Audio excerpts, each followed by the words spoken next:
ஆண்டவருடைய பரிசுத்தமுள்ள நாமம் மகிமைப்படுவதாக. லாகிம் டிவி வழங்கக்கூடிய ஆட்டுக்குட்டியானவரின் சத்தம் என்கின்ற இந்த நிகழ்ச்சிக்கு உங்கள் யாவரையும் நாங்கள் அன்போடு கூட வரவேற்கிறோம்.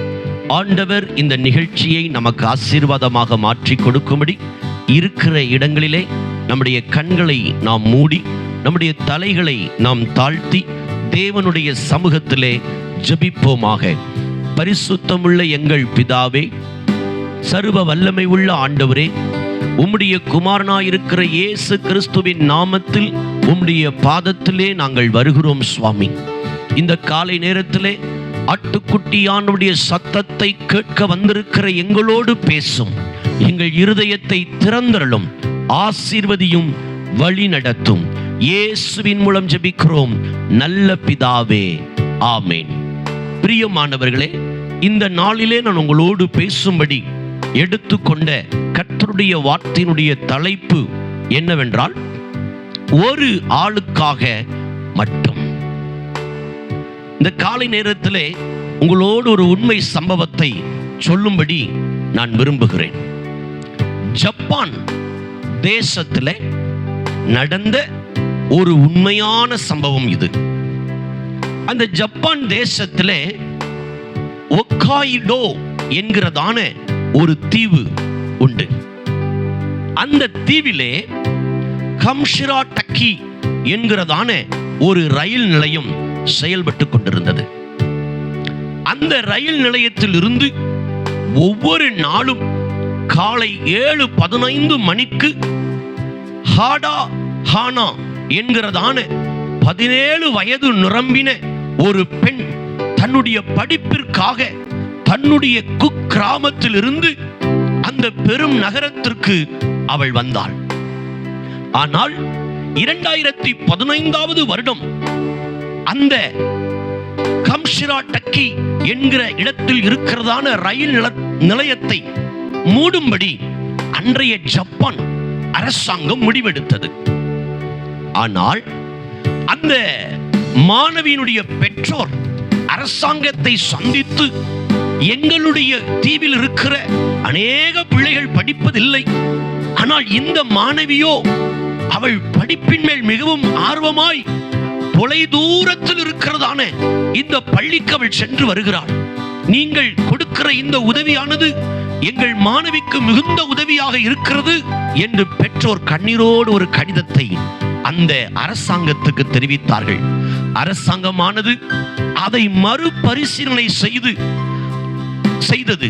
தான் மூட வேண்டும் என்று தீர்மானித்திருந்த அந்த ரயில் நிலையத்தை அந்த ஒரு மாணவிக்காக மட்டும் 2015 வருடத்திலிருந்து 2016 வருடம் வரையிலும் அந்த ஒரு மாணவிக்காக மாத்திரம் இந்த பெரும் நகரத்திலிருந்து அந்த குக்கிராமமான ஒக்காய்டோ என்கிற தீவிற்கு அந்த ரயில் கடந்து சென்று வந்தது.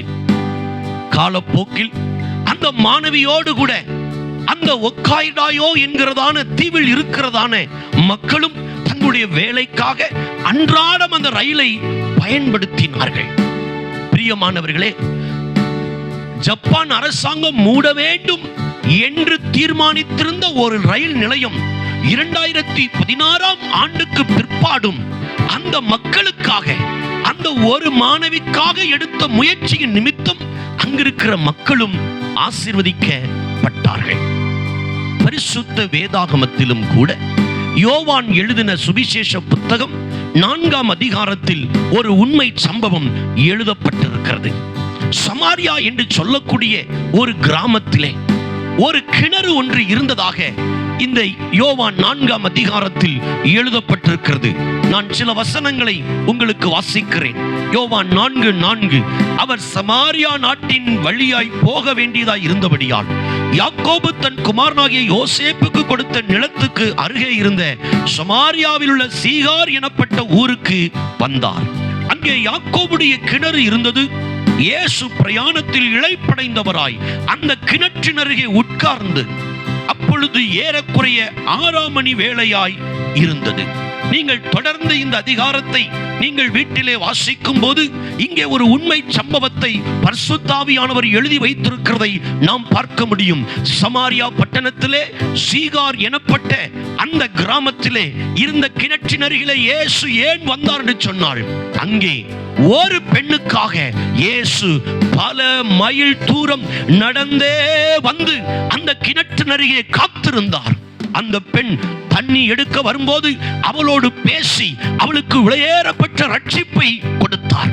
பிரியமானவர்களே, இந்த நிகழ்ச்சியை பார்த்து கொண்டிருக்கிற நீங்கள், ஒருவேளை நான் தனித்திருக்கிறேன், என்னுடைய வாழ்க்கையில எல்லாம் முடிந்து விட்டது, எனக்காக யாரும் எதையும் செய்ய முடியாது என்கிற நிலைமையில் நீங்கள் காணப்படும் என்று சொன்னால், இயேசு ஒரு ஆளுக்காக இன்றைக்கு காலையில் இறங்கி வந்து உங்களுக்கு அற்புதம் செய்ய விரும்புகிறார்.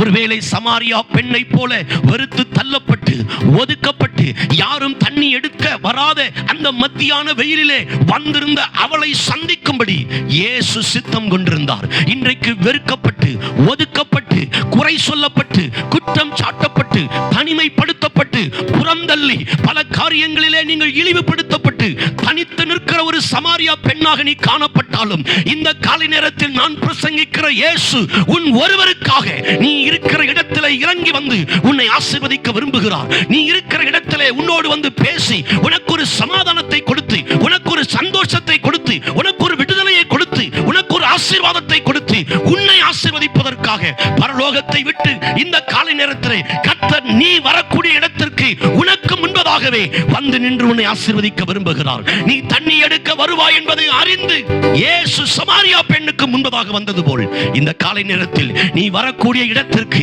நீங்கள் வந்து நிற்கக்கூடிய இடத்திற்கு முன்பதாகவே பரலோகத்தின் தேவனாய் இருக்கிற கர்த்தர் இறங்கி வந்து உன்னை ஆசீர்வதிக்க விரும்புகிறார். காரணம் என்ன தெரியுமா? இந்த உலகத்தில் அவரால் படைக்கப்பட்ட பல மக்கள் இருந்தாலும், திறமை உள்ளவர்கள் இருந்தாலும், பணம் உள்ளவர்கள் இருந்தாலும், அழகுள்ளவர்கள் இருந்தாலும், உன் ஒருவருக்காக மாத்திரம் இந்த காலை நேரத்தில் கர்த்தர் இறங்கி வர விரும்புகிறார். ஒரு உலக அரசாங்கம் ஒரு மாணவிக்காக அந்த ரயில் நிலையத்தை மூடாமல் எவ்வளவு நஷ்டம் வந்தாலும் அந்த மாணவியுடைய படிப்பின் மேல் அக்கறை செலுத்துமானால், பரலோகத்தின் தேவனானவர் தம்முடைய விலையேறப்பட்ட இரத்தத்தை உனக்காக சிந்தி தன் சாயலிலே உன்னை படைத்த உங்களுக்காக எல்லாவற்றையும் செய்வதற்கு அவர் ஆயத்தம் உள்ளவராய் இருக்கிறார். நீங்கள் தனியாக இருக்கிறேன் என்று கவலைப்படாதீர்கள். இந்த காலை நேரத்தில் சோர்ந்து போய் இருக்கிறேன் பாஸ்டர், என்னுடைய வாழ்க்கையில எல்லாம் முடிந்தது பாஸ்டர், உன் ஒருவருக்காக எல்லா சூழ்நிலையும் இந்த காலை நேரத்தில் கற்று மாற்ற விரும்புகிறார். எத்தனை பேர் என்னோடு கூட விசுவாசிக்கிறீர்கள்? அப்படி விசுவாசிக்கிறவர்கள் நீங்கள் இருக்கிற இடத்தில் கண்களை மூடி என்னோடு சேர்ந்து ஜெபிப்பீர்களா? பரிசுத்தமுள்ள எங்கள் பிதாவே, இந்த உண்மை சம்பவத்தை நாங்கள் வாசித்தோம். ஒரு மாணவிக்காக பெரும் நகரத்திலிருந்து அந்த தேசத்தின் கடை கோடியான குக்கிராமமான அந்த ரயில் நிலையத்தில் காலை 7:15 மணிக்கு வந்த அந்த மாணவிக்காக எவ்வளவு நஷ்டம் ஏற்பட்டாலும் அந்த ஒரு பெண்ணுக்காக அந்த ரயிலை தொடர்ந்து அனுப்ப முடிவெடுத்த அரசாங்கத்தை விட நீர் மேலானவர் ஆண்டவரே, நீர் மேலானவர் ஆண்டவரே. இந்த காலை நேரத்தில் எங்கள் ஒருவருக்காக உம்முடைய விலையேறப்பட்ட இரத்தத்தை சிந்தினீர் ஆண்டவரே. 40 குறைய 39 சவுக்கடிகளை எங்களுக்காக பட்டீர். எங்கள் ஒருவருக்காக நீர் ஆண்டவரே உம்முடைய சரீரத்தை உழுகிற நிலமாக மாற கொடுத்தீர். கசப்பான காடியை ஏற்றுக்கொண்டீர். இன்றைக்கும் இந்த நிலைமையில யாரெல்லாம் தனிமையாக இருக்கிறார்களோ, சோர்ந்து போய் இருக்கிறார்களோ, அவர்களுக்காக நீர் எதையும் செய்வீர் என்று நாங்கள் விசுவாசித்து ஜெபிக்கிறோம் ஆண்டவரே. இந்த வார்த்தைகளுடைய பிள்ளைகளை ஆறுதல் படுத்தட்டும். இயேசுவின் மூலம் ஜெபிக்கிறோம் நல்ல பிதாவே, ஆமென். பிரியமானவர்களே, இந்த நிகழ்ச்சி உங்களுக்கு ஆசீர்வாதமாக இருந்திருக்குமானால் அதை மற்றவர்களுக்கும் நீங்கள் தெரியப்படுத்தும்படி உங்களை அன்பாய் கேட்கிறோம். எங்களுடைய சேனல் லாகிம் டிவி என்கிற யூடியூப் சேனலை நீங்கள் சப்ஸ்கிரைப் பண்ணும்படி உங்களை அன்பாய் நாங்கள் கேட்டுக்கொள்கிறோம். உங்களுடைய மேலான கருத்துக்களையும் உங்களுடைய ஜெப விண்ணப்பங்களையும் கீழே தெரிகிறதான எங்கள் தொலைபேசி எண்ணிலே தொடர்பு கொண்டு தெரிவிக்கும்படி உங்களை அன்பாய் நாங்கள் கேட்டுக்கொள்கிறோம். கர்த்தர் உங்களை ஆசீர்வதிப்பார். God bless you.